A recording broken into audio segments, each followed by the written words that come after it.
What's up, everyone? This is your boy DezDaKinG, and we're back yet again with another edition of King Talk TV. As always, I have a special guest coming on today. His occupation is a barber. He's been doing that for a long time. Husband, father, and also practices BJJ. And anyone who knows me knows I love BJJ. And we're just going to talk about a bunch of various topics like the history of barbering and where that came from. Also, talk about the Bible, a few Bible stories. We talk about Samson and the connection between his hair and his strength. We talked about BJJ, and we just touched on a whole lot of interesting topics. And he's a great motivational speaker as well. So if you're into this type of stuff, please like and subscribe, and please just watch the video and or the interview and tell me what you think. Comment below, and you guys have a great rest of your day. And here we go. Peace. Instagram. What's popping, my dude? What's going on, brother? How you doing this morning? Hey, man, I'm doing well, man. I appreciate you for taking time out your busy morning to join me on my show, man. Thank you for having me. The pleasure is mine, bro. The pleasure is mine. Hey, man, before we actually get into it, bro, I was just saying earlier before you jumped on, we met under kind of weird circumstances, if I can say that. Very unconventional way of meeting. I think that's how a lot of my interactions with people go. Very unconventional, pardon me. But that's how, go ahead, bro. That's how sometimes you get some of the most organic interactions from people, when it's off the cuff, kind of like a freestyle battle. You know what I mean? That's where you get the most organic reaction from people. I mean, when they're not expecting it. So it has to be the real. You know what I mean? Yes, I definitely agree with that, bro. It's like taking pictures. When someone takes a picture of you off guard, it's usually like the best picture, right? Candid one is like, hold up, when'd you take a picture of me? That one looked kind of lit. That would look good. Drop it to me, man. Yes, sir. Yes, sir. I just want to tell the story real quick, bro. I was on my way to 7-Eleven. It's a 7-Eleven like down the corner from my house. Yeah. I'm going in to get a coffee before work, and I see this guy walking in, and we kind of locked eyes for like a moment, and I was just like, and then you just kept walking. I was like, okay, well, that was weird. But anyway, I'm at the checkout line, and he's at the checkout line, like right beside me. I'm checking out, and he just goes with this excellent Boston accent, just goes, "Hey, yo, where you train at?" I was like. And I didn't have, usually I wear my BJJ gear like all the time. And I looked at my shirt and I was like, I don't have anything on me that suggests I train. So I turned around, I was like, how do you know I train, bro? How do you know that? You was just like, it's that Roger. I was just like, how do you know that? He was like, I just know, man. I just know. So, we just, long story short, we just ended up just talking and now we're here, man. It's that BJJ brotherhood, Horse. Right, man. I wanted to ask you though, bro, like what in particular, like what gave you that feeling that I trained or that you just wanted to interact with me? Bro, is that demeanor is like, I don't know what it is, but you know what I'm talking about is that kind of that energy that you kind of give off, that like that, you know something, but you don't know something, but at the same time, you know something. You feel me? I got you, bro. I got you. Say no more, man. Yeah. Say no more. But I just thought that was, I just thought it was so strange, bro. And we ended up being friends. I checked out your Instagram, and I did not know that you were a believer, man. So just talk about your recent. Okay, we'll talk about that real quick, bro. So I actually, this is. We're gonna try to make this long story as short as possible.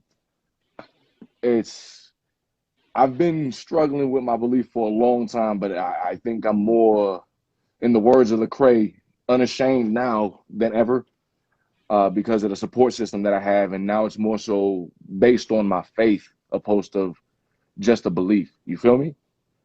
You know what I mean? I met my wife in church. My children have always been in church. You get what I'm saying? But me is like, I've been there like a non-present father where I'm there, but at the same time I'm not there. I'm just going through the motions. And I recently got baptized this year in January. We actually did before the last year's end, we did a 30-day fast. And hands down, it was one of the hardest but most fulfilling things I've done. You know what I mean? And right before we started that fast, I remember I talked to my pastor. Shout out to Pastor Brandon Cormier at Zeal Church. Right before the fast started, I already committed because he had announced the water baptism. I ain't never been baptized, and that is something that has always piqued my interest. It's always kind of, it has to be done.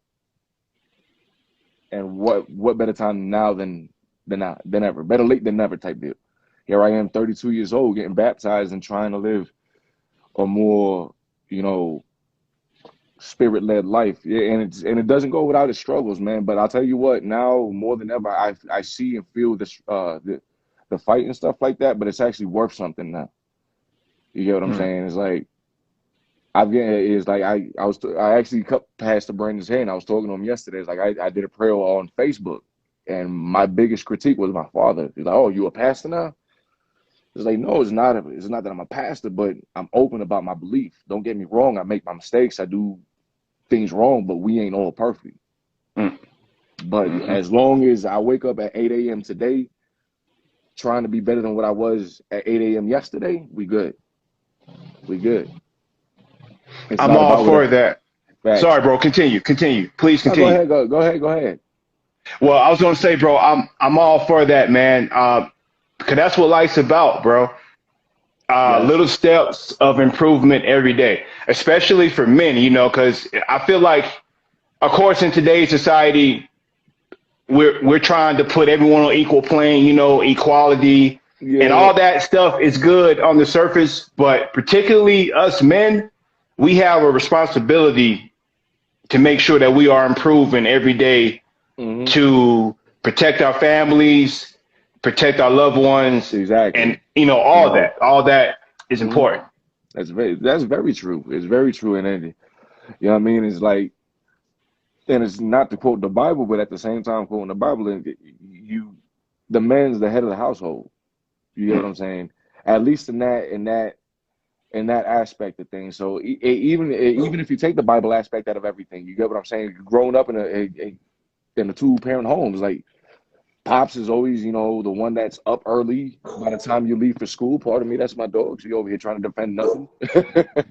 No problem, man. You get what I'm saying? It's like you wake up early in the morning to go to school. Pops is already at work. By the time you get home, Pops ain't there. By the time you're asleep, that's when Dad gets back home. He gets to see you maybe a couple. You get what I'm saying? It's like it's that stigma. And when you grow up in that kind of generation, you tend to follow that stigma and trying to live that. Would you call it a stereotype? That stereotypical father figure, up at 5 a.m. I'm back home from work at 9 p.m. You get what I'm saying? And I do. And it gets rough, especially when now you throw your faith in there. Now you're a believer. You get what I'm saying? Now you're doing all this stuff, not only with a worldly critical view on what you do personally. Now you have to live with the consciousness that you're trying to live and serve another purpose. Right. You know what I'm saying? Not only do you have to deal with the external criticism, now you have to deal with your own criticism. I'm like, man, I'm doing this, and this. But at the same time, it's like, am I making God happy? So that's where it all comes together and kind of boom. And you're right, man. You're right. Because prior to you being a believer, it was just about your wife. It was just about your children. It was just about all these things. You become a believer. Yeah, and not even if I'm transparent with you, my wife will sit down here and tell you my husband is hands down one of the most selfish people that she knows, and that's sadly the case. You get what I'm saying? It's like, excuse me now. She said that you're the most selfish that she knows. Yeah, had known. You get what I'm saying? Okay, I got you. You get what I'm saying? And now we're working on it. It's like we're here to lead, inspire, and motivate. Correct?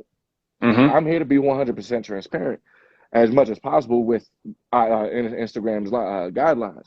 But yes, it was like there was a point in time where I thought about getting myself something opposed to getting them something, and little things like that, and so on and so forth, until they get into bigger issues. You get what I'm saying? Mhm. And when you start, like I said, it's like when you start holding a faithful and a spiritual accountability, you start seeing things. But still, when you start holding yourself accountable, now peep game. When you hold yourself accountable, you're accountable facts, right? But you still see it with a certain bias. Okay. That's why when somebody tells you the utmost truth, it still hurts. It's like, wait a minute, I thought I saw everything from every angle. No, you didn't. You saw everything from every angle that you wanted to see. And you left those certain things behind. Mm. Mm. You get what I'm saying? Yeah. That's why people, when people say the power of prayer is it's powerful, it's true. But you have to pray wholeheartedly. You have to pray with faith, not emotion. How many times does a pastor say it? And it goes the same thing with life.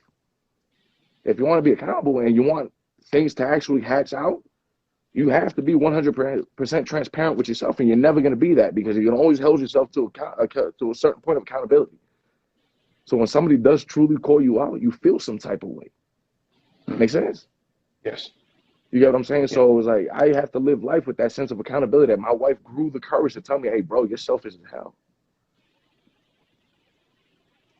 You get what I'm saying? Great stuff. Yeah. Yeah. Definitely, So, bro. and part of my language, it'll get a little bit, that shit hurts. Mm.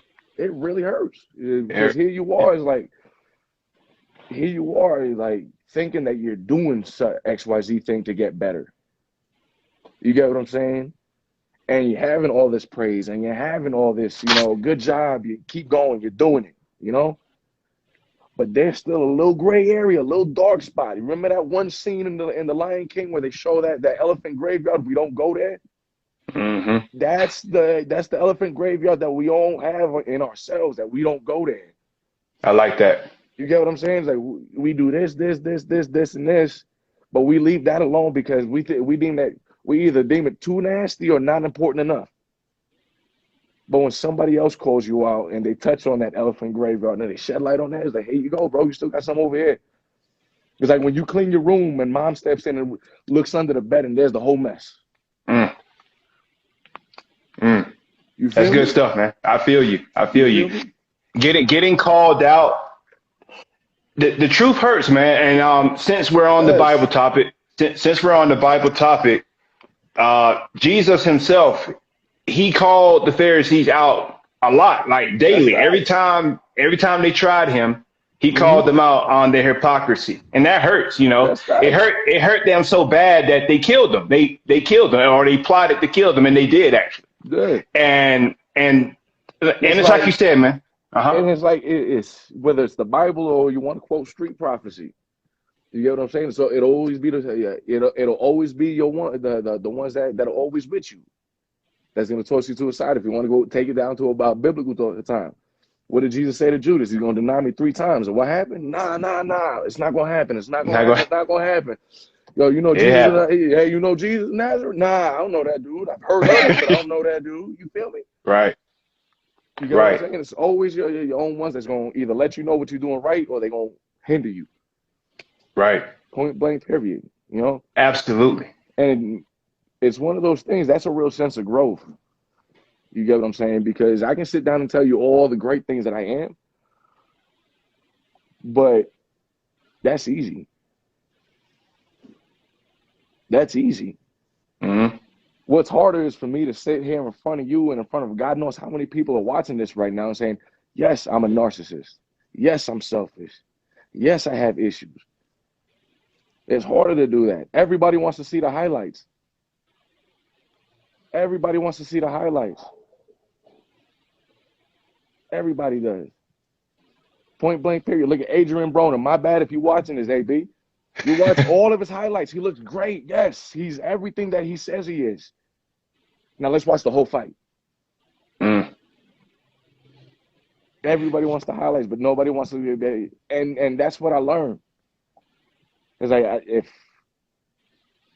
if I was able to pretty much make my wife love me again by starting to change and not fighting at her opinion, sitting down, shutting up, not even active listening, just sit down and shut up bro, when I'm telling you, and I'm sitting here in front of you telling you like a bro, for a while, you know what I mean? And still to this day, in certain aspects, my wife takes a drive, and we have a conversation like that. You get what I'm saying? Because I used to get too loud and throw things, so she won't get intimidated, and to make sure she'll just leave and we can talk like that. Yeah, it sounds bad, but it's baby steps. You're working towards progress. Now we can have a conversation. Now my wife can sit down and tell me her opinion. And like I said, it doesn't go. Like I said, it's not always the way we plan. Sometimes I do like but it's not to the scale it was before. I can walk out now. You get what I'm saying? Mm-hmm. But like I said, I'm not here to give you just the highlights. Give us the whole story, man. Exactly. The whole I'm not story. here to give you the highlights. Right. I'm not here to give you just the highlights. Here's the whole fight. Highlights is just going to motivate you to a certain extent. And motivation without a plan is just a dream. Just a dream. Right. Absolutely, man. Yes. Motivation without a plan is just a dream. You could be motivated, but if you don't know what you're motivated to do, it's like, bro, it's all vain. Yeah, exactly. It's like, yeah, you're happy that you're motivated, but what's it for? What you doing? Mm-hmm. So let me ask you this. I was always motivated, but I didn't have a goal. I didn't have a plan. It's just like, that's why I've been cutting hair for 16 years on and off. And these past 5 years, this is when I've been the most consistent. This is when I've actually, been proud to be a barber. You get what I'm saying? This is when I can actually sit down and say that after this time, yes, I don't work at a shop. I work at a private suite. I'm in school for cosmetology to get further learning on stuff like that. But at the same token, like, I'm proud to be a barber. You get what I'm saying? And the words of Daniel Morum, you know what I mean? It's like, you ask me what I do for a living, I make people look good and feel good. What's my occupation? I'm a barber. But what I do for a living is I make people look good and feel good. You know how many times people sat in my chair and say, yo, babe, bro, we're going to get lit tonight. You're going to make me get lit tonight. It's like, nah, I didn't make you do nothing, bro. I just sat down here, cut your hair, and gave you a decent conversation. You get what I'm saying? And that's little things like that. Exactly. And that's what helped me change, because I'm like I said, being 100 and keeping it 100, and still certain things bother me. And it's like, but then more so now, I was a real negative with everything, negative, everything. Breakfast, lunch, and dinner negativity, bro, on top of bacon and calories.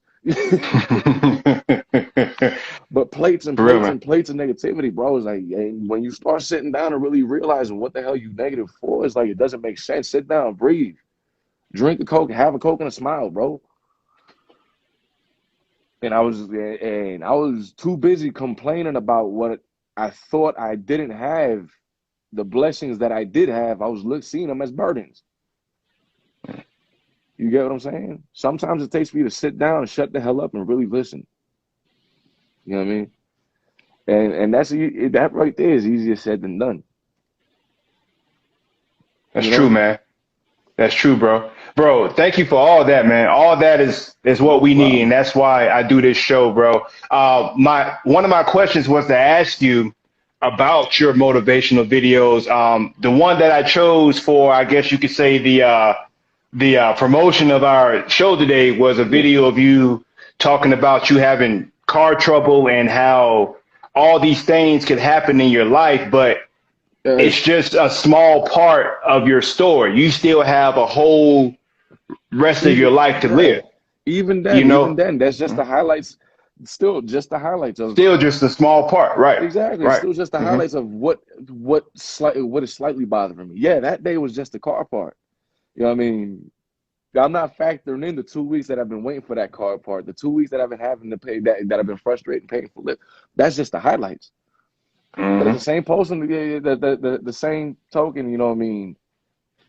I started posting my prayers and I started posting that motivational stuff. Honestly, it was literally for me to keep myself accountable, to keep myself motivated. Because at the end of the day, yes, Chris Basio as a barber motivates me. Daniel Morum as a barber and entrepreneur motivates me. You get what I'm saying? Vic Blends is another one. You know, athletes, LeBron James, as much as I hate to admit it, you know, Kobe Bryant, God rest his soul, they motivate and stuff like that. But at the end of the day, I'm my best motivation. I know me more than them. So I started posting my prayers, and I started posting those little motivational things here and there for me to keep myself accountable. I didn't know it was going to help people.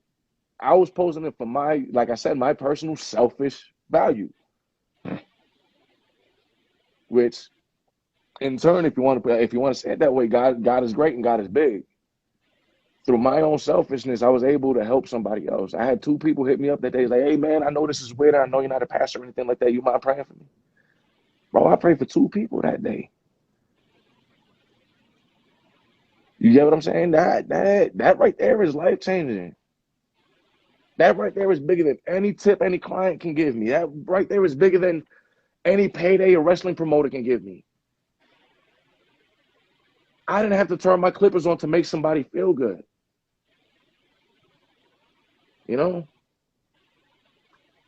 And I'm like, now I feel I have to keep myself accountable to that. Because throughout all the bad that I've done, right? Throughout all the cowardly stuff that I've done in life, people still look to me as a beacon of light. That's huge, Des. That's huge. Because when somebody can disregard your faults and what you've done in the past and see you for what you're trying to be now,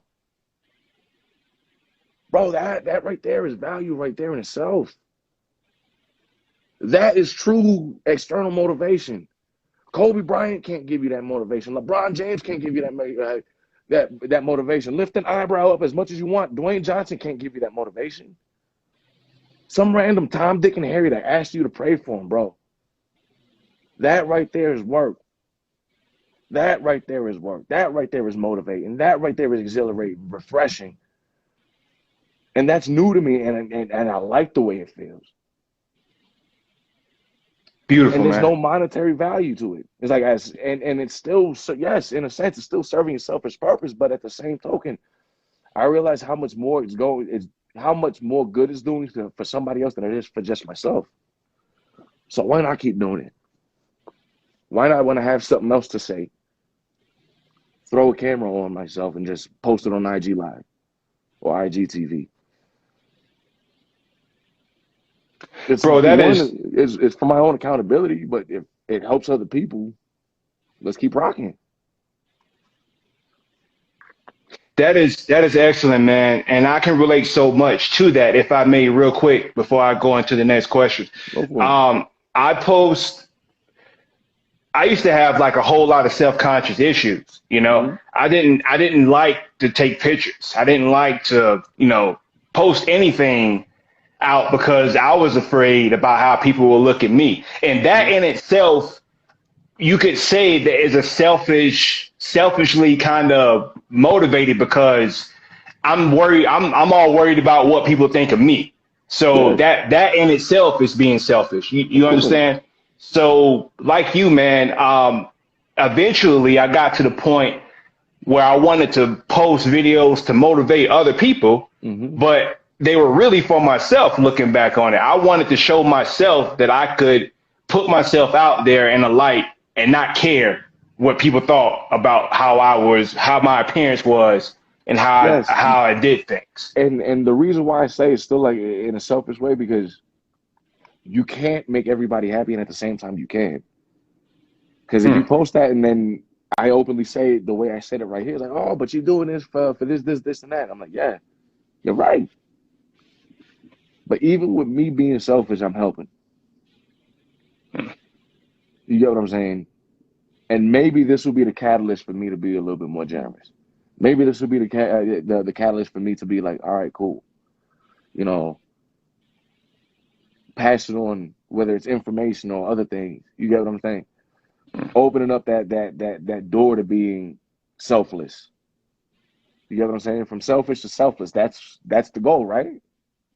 I would say so. Yes. You get what I'm saying? So right. yeah, you're gonna have people that criticize and, oh, you're still doing it for your selfish reasoning. Yeah, it doesn't matter, but at the same token, I'm helping somebody else. Mm-hmm. And as long as they know that I'm open, that I'm transparent, and I've been doing this for my own accountability. It's worth much more to me that it helps somebody else that much more. So yes, it is being selfish. Call it what it is. It is. It is. So, and it happens. It happens. You're always Yeah. gonna have people that talk. You're always gonna have somebody that's gonna have some sort of opinion. True story. I used to be one of them people. Right. And it happened. What can Next you question, do? brother. But for real, man, just to follow, like, what can you do? We people are go. If Jesus can be criticized, anybody is going to be criticized. It doesn't matter Facts. what you do, You and we kill them just with got to be who kindness. we are. You kill them with Right. kindness, and that right there is easier said than done. But you have to build that stamina for it. Correct. Correct. But we can move on to the next one, bro. You are a barber. How long have you been barbering? Just real quickly. I've been doing this since high school, since before I had High all these school. hairs on my chin. Yes. Awesome. So you are experienced in that regard. Awesome. Real quickly, bro, I did a quick Google search on barbers and just to see, the history of it. Yeah. Barbering itself dates back 5,000 years before King Christ. Tut. King Tut was actually Right. buried with his barber. Wow. I didn't know that. Fun fact, if you look up Tomb 45, shout out to Chris Bastio, Christian Perez, Fines, and all them cats. I believe that's how they became up with the name for Tomb 45 for their barber products. The 45th tomb that was buried alongside King Tutankhamun was his barber. The 45th tomb. Wow. So that's why they Wow. named it Tomb 45. Wow, that's cool. I did not know that. That's awesome. But what I wanted to tell you was that even back then, I don't think the term barber was widely used. I think all the people that did anything with hair and stuff were all under the umbrella of like hairdressers or not even type people. right, Yeah, right. I've done some sort of research. There's a couple books that are on barbering that touch on that and how far back it goes. But yeah, it's like, and even then you break it down all the way to like the 1920s, barbers was yanking out teeth. Oh wow, yanking out teeth. You didn't have a dental plan or health insurance. The barber was gonna yank it out with some pliers. Oh my God.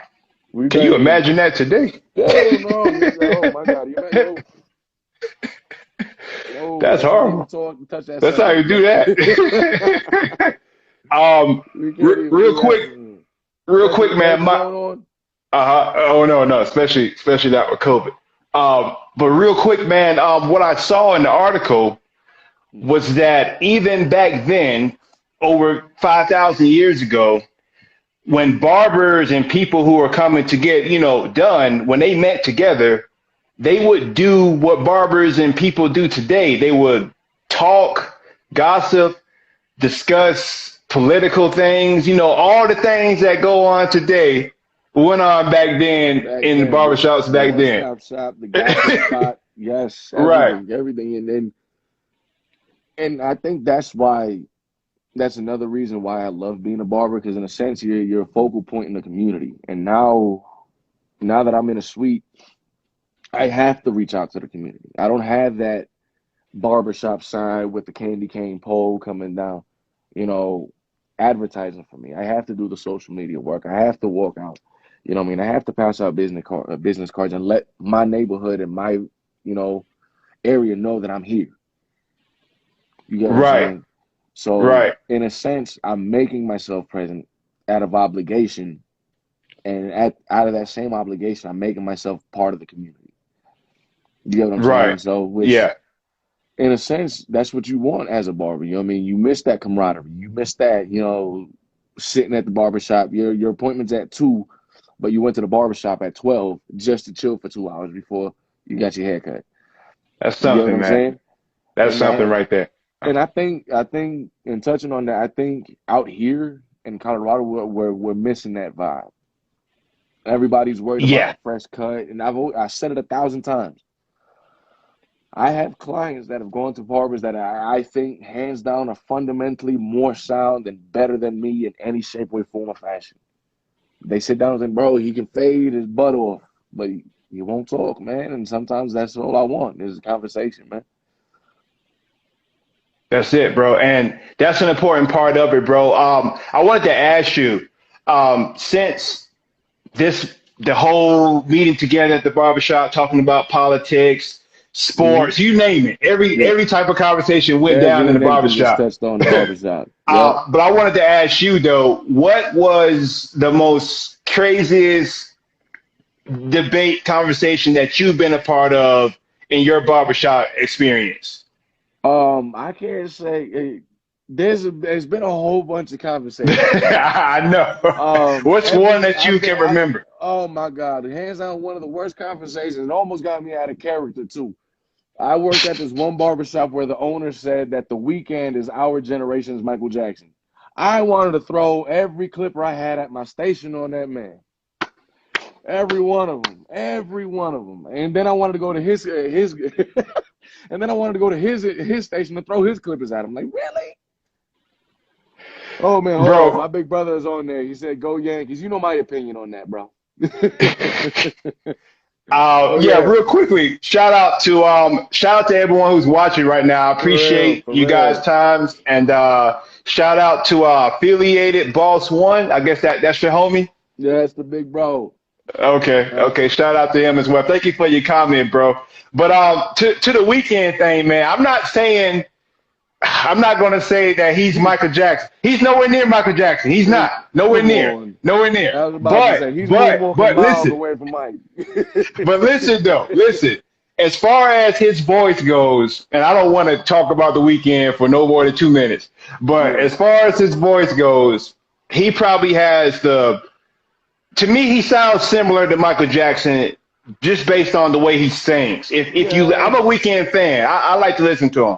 To me, he sounds I'm like. not a fan of the weekend, but going and saying that he's our generation's Michael Jackson, that is uncalled for. Well, I would say Chris Brown was more like Michael Jackson than The Weeknd as far as overall Uh, performance and singing and stuff like that. But if yes, when it comes to like his video production, kind of like every time you was watching the Michael Jackson video, that was a movie. yeah, it was a That movie. was It a was. movie. Like Thriller. Oh, bro, come on now. Well, I think I'm dating myself here, but Thriller, when he looks back and he got the demon eyes, come on, man. Yeah, I You was can't lit. replicate that now. And then Chris Brown trying to do it in that wall to wall video. And I Yeah, yeah. criticized that, like I said, I'm dating myself here. I criticized that thing all over MySpace. You was never gonna be Mike. All over MySpace. Yeah, you All over dated it. MySpace. This is how You dated it. For the kids who don't know that are watching, MySpace No, was like no, the no. first social media. Let's leave them in the dark. If you know, you Let's know. leave it If if you you know, didn't you know. know. And I'm gonna take you Facts, one even B. further back. Photo bucket. That's all I'm saying. Yeah, I don't even know nothing about Photo Bucket. I don't even Yeah, know that's about an Photo old one. Bucket. That's an old one. Dang, bro. Let me write that down to look up later. Photo Bucket. I got it. Yes. I got it. Bro, I don't want to hold you up too much longer. I do have a few more things I want to I ask you got my before we whole depart, morning. bro. I closed out my Okay. whole morning for this. I'm here for Awesome, man. whatever you Awesome. need, man. I want to talk about the Bible again, man. Go And for it. I want to talk about the story of Samson. And Yes. since you said, you're a barber, you cut hair. Mm-hmm. And for those who don't know, the story of Samson is about a guy who was chosen by God. He was basically the Superman from back then. Mm-hmm. He had long hair. Supposedly he had dreads, long dreads. He killed like 400 people by himself. Like he just did he killed a lion, I think, Yeah. with his He bare killed a lion hands. with his bare hands.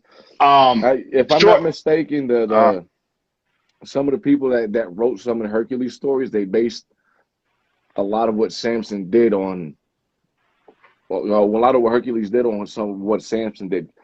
Not taking away from the 13 trials that Hercules did and stuff like that, but they based a lot of it on that from what I seen. that's cool. It makes sense. It Yeah, makes it sense. fits with They're the kind of hair. similar. Hmm. You know what I mean? The question I wanted to ask, bro, because for those who don't know, the story of Samson goes, he gets with this lady, the lady cuts his hair, and he loses his Bathsheba, power. the No, girl, Delilah. Delilah. Delilah cuts his hair, and by reason of that, he loses his power or his strength from Hmm. cutting his hair. So I wanted to ask you, bro, if you had an opinion on this, what is the connection between power and hair? Like, why is that seem to be synonymous in that story? And does it matter today? Do you believe that hair gives you strength or power? Being somebody that's in the heritage, I've heard it all. That hair gives you strength. It gives you more cognitive outlook on things, or more spiritual feeling and tuning. I think it's just hair. If I'm keeping it a buck. But with regards to that, like I said, back in those times, God was able to perform, and God's always able to perform. We know that, point blank, period. But God performed a little bit more outright because that was His time. You get what I'm saying? Right. It was more toward Him opposed to now, where it's more worldly. You have so many other secular things going on, let alone the other religions. It's like, it's different. You see the blessings differently. But I think with that was just to make it something like a keynote feature. And when it's those things like that, it's like live by the bullet, die by the bullet. I think if we read between the lines and stuff like that, I also think that Samson was kind of like us, arrogant, self-indulged, because he knew he had that gift. You get what I'm saying? And maybe God talked to him in the language that he knew he was going to understand it. You get what I'm saying?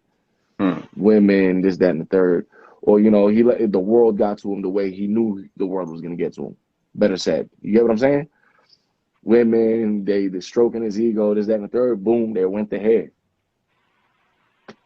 So God was basically, what you're saying is God was basically just using his hair as a prop. More so of a metaphor.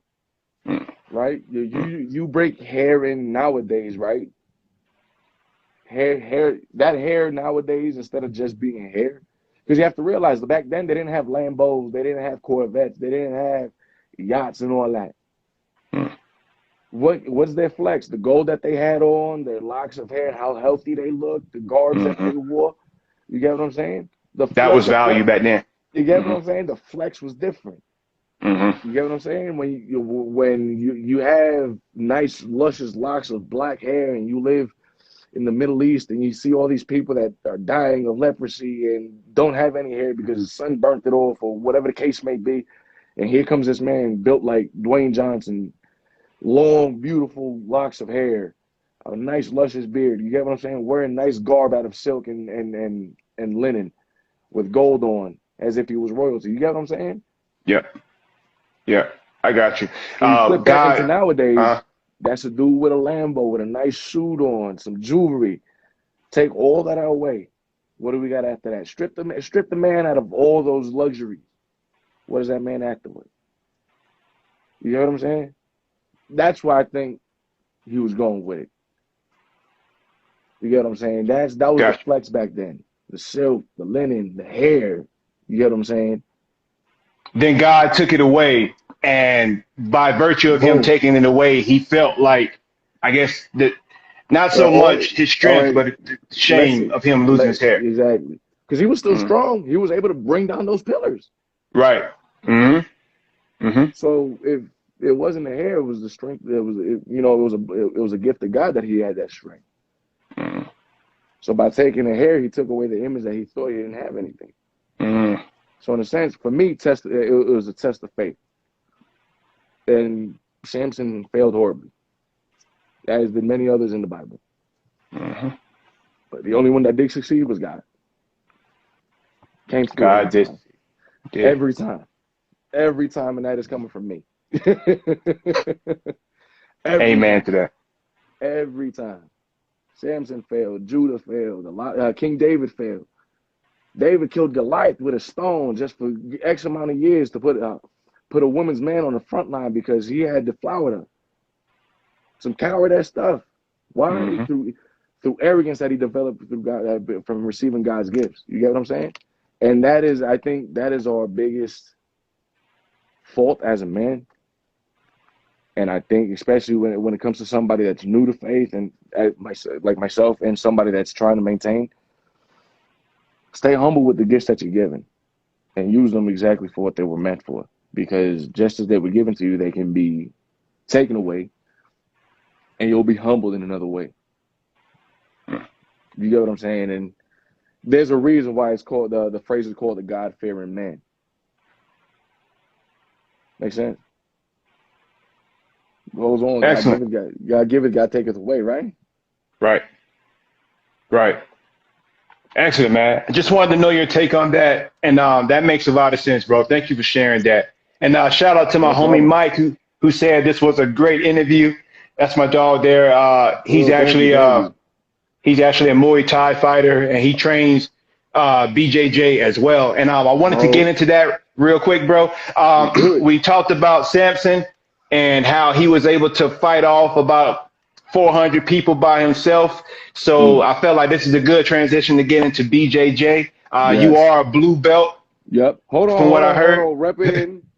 I Brother, did not compete, but okay. yesterday my team competed at the Bigfoot Brawl yesterday, and we took How did y'all do? everything.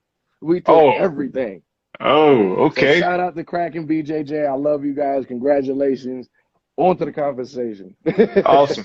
Awesome. Hey, congrats, man. Congrats. That is great, man. But what made you get how long you been in BJJ, man? What Going on made you 2 get years. into it?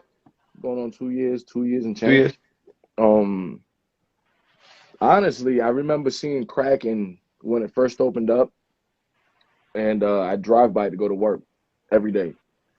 And then fast forward a couple years after that, I moved within a 10-minute walking distance from Kraken. And I finally grew a set, so to speak, and went in, signed in the waiver paperwork, got my free week, and it's been downhill from there. Yeah, because I've always wanted to do it. You get what I'm saying? It's like I was in the Army. I did the combatives. I boxed naturally, and I wasn't a great boxer either. So I wanted to do something different. I didn't want to box. I didn't want to get punched in the face for free. And like I said, I finally grew a set, and then I stepped in the Kraken. I've been there since. Haven't looked Awesome, back. man. That's great, bro.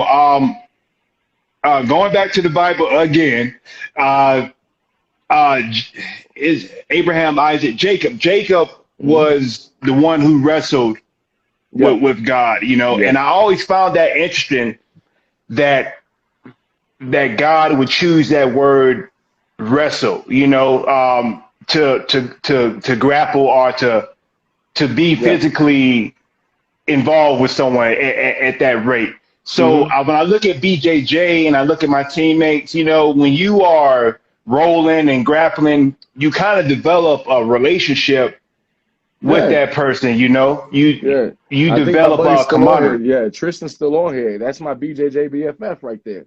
I started here. He was there maybe a month or so before I did, and that's my homie. Right, My daughter and his daughter are buddies, so on and so forth. You know what I mean? And yeah, right. you develop that camaraderie. It's like, by any chance, are you prior military? I am not military. No. But you can pretty much ask anybody that's prior military. You do have those lifelong relationships that you create, and I believe. Mm, And I believe you create those relationships with BJJ, and it's because of the physicality. mm, mm-hmm. It's because of the physicality, because sometimes it's like, as a man, you tend to size up your homeboy. But if you're Yes, yeah, you get what I'm saying? yes, And yes. because I go to the 6 a.m. class, so if at 6 a.m. the first thing I do before I open up a cup of coffee is I get choked out by my You get homeboy. choked out. I Yeah. don't need to size him up the rest of the day. All that is done, man. I Hey, don't 6 need in to the size morning him getting up the choked rest of the out. day. Hey, but Right. Tristan, if you're still watching, in the words of Pete the Greek, wrist lock the world, boy. Wrist lock. Wrist lock has to be the worst submission in BJJ, man. I Don't hate you wrist say lock. that? It is my bread and butter. I love it. I love it. It's my favorite. That I and don't arm even like to go triangles. for it. I love going for him. I love going for him. And my buddy's constantly sending me memes. It's like, how do you sleep at night knowing that you're a dirty wrist locker? Dirty. I'm a leg locker though. I don't mind going for the straight ankle lock I and love the heel straight hooks. ankle. The straight Yeah. ankle lock is another one. I love that one. Yeah. I Yeah. love all of them that you don't have to be athletic for, because I am not athletic, bro. It's like, I don't do Imanari rolls. If you see me do an Imanari roll, you'll laugh Yeah. I and don't. just you'll tap just for laughter. Like, Just really, for bro. that. I'm gonna give it to you, bro. Just Yeah, I got a few guys in my gym who just love to do it, bro. And I'm just like, it's not practical for most people, I would say, yeah, it's to like do that. I'll step back. I'm like, bro, you done? All right, cool. Yeah, Get are you back, bro. finished? Are you I just finished? step into he's like, that's it. You done breakdancing? Because that's what it is, breakdancing. For real. Great stuff, man. I'm It's violent have to pull up breakdancing. on you. Right, Definitely, violent, definitely. violent, So violent yeah, breakdance. so yeah, you hit me up last Sunday, but these guys were getting ready, so I wasn't sure if they were gonna be open to somebody else coming in, since they were prepping Yeah, for the Bigfoot brawl. But I think this Sunday, today, maybe I'll check and I'll hit you back up later on right here on IG, that and I'll try to see if I can rock up there for an open mat after church today also. good, man. That'll be great. Just a few more questions, bro, and Definitely. just to switch it up, what's something that people misunderstand about you? Uh, how loud I am. The Talk louder about I that. am, the louder I am, the more I love you. Okay, The straight like louder that. I am, yeah, the louder I am with you, the more I love you. It's not, even if I'm yelling at you, it like reprimanding or something. It's like I'm passionate, especially when you're in that circle of people. You receive my love and my passion. So it's like, because I've always been under the impression that people expect a lot from me, so I hold them to that same expectation. Sometimes see it as brash, and now, like I said, learning now, being quote unquote saved. Now I'm using that to a different extent. It's like I don't need to be as loud as I was before, but my voice I'm loud. You know? Yeah, yeah. So people get offended with you being loud. Is that what you're Yes, saying? yes. And Okay. I had a potty mouth, and I'm working on it. From Fall River, Massachusetts, product of the public school system in Boston, Massachusetts. We don't have a good vocabulary, but we working on it, people. We working on it. I understand. Yes, I know. Uh, I think that would uh, be the biggest of yeah. all vices I have, is the potty mouth. My homie Mike, who was on here, he's from Nantucket. Hey, Yeah, go Nantucket, Patriots! Nantucket. Go ahead. Yeah, he's a Pat Go fan too. Red He's a Pat Sox! fan too. I don't even watch But soccer like that, but go Bruins. go right, right, man, right. Great stuff, bro. And again, I want to say thank you for your time today, man. You were Thank you for probably having me, man. Thank you to this everybody that joined and watched. right. This was probably my best flowing interview. It just flowed perfectly. Definitely. Do you have any question for me? Anything that you want to ask me, bro, before we Um, depart, man? uh, when are you gonna come by and get a haircut so we can do this Ah, kind of same uh, thing, but we'll do it in the barber chair? What do you guys okay. think? Guys, comment down below, share it. If y'all want Des to do something like this, so I can go ahead and launch my podcast platform. Okay. Okay. I'm in need for a haircut probably Definitely. in about a few weeks, bro. I'll Definitely. have to let you know probably by next week, man. I'll send you a message Go and ahead we and can let me set that know. I'll up. get the camera and stuff ready. We can shoot it on a Sunday, so we're unbothered, and the Right. sweetest to us, so we can go ahead and shoot and get a good interview there too. And That'll be I'll be that'll be asking all the questions this time. that'll be lit, bro. That'll be lit. You got a name for your podcast yet? Not Nope. yet. So I have a few. I have a few of them. And right now Yeah, I'm I got just crossing out the ones that don't have the good ring to them. you. Okay. So Okay. we'll have to aggressively work on that one this week, so we can have a name for it next Sunday. Great, man. Thank you, bros. All right. One last thing, man. Would you mind saying a prayer, man, for your family, for my family, for Oh, of everyone who's course, of watching course. this, I'll go ahead and get and it for here you because my too? neighbors' dogs is outside, and then they're starting to bark at each other now. All right. Father, in the name of Jesus, thank you for everything that you provide for us. Thank you for waking us up today with in your name and in your glory to pursue living in your name and in your glory, Father God. Bless Des. Thank you, and thank him for having me on. And hey, put your hands on him for the rest of the day and the rest of the week, so we can have a nice, beautiful week this week, as the rest of everybody that's watching, Father God. Put your hands on my family, on Dez's family, on everybody else's that's watching his family, so they can have a great week this week. We thank all of this in your son's heavenly name, Jesus Christ. Amen. Amen. Amen. God bless you, bro. God bless you, brother. Shout out your Instagram, your location where people can get in contact with you. Boston Cuts, that's with a Z and an underscore on my Instagram. J Beard on Facebook. And you can find me at 2993 Broadmoor Valley Road, Suite 213. And if anything, you can go ahead and DM Dez, and he can give you my information, and we'll link up. Awesome, man, bro. Thank you so much. This is your boy, DezDaKinG. Like this, subscribe to my YouTube channel, follow me at DezDaKinG as well. Boston Cuts, thank you, big dog, for your time. You were excellent. I hope you enjoyed yourself as much as I did, man. I did. I had a blast, man. You have a great rest of your day, man. We'll talk soon.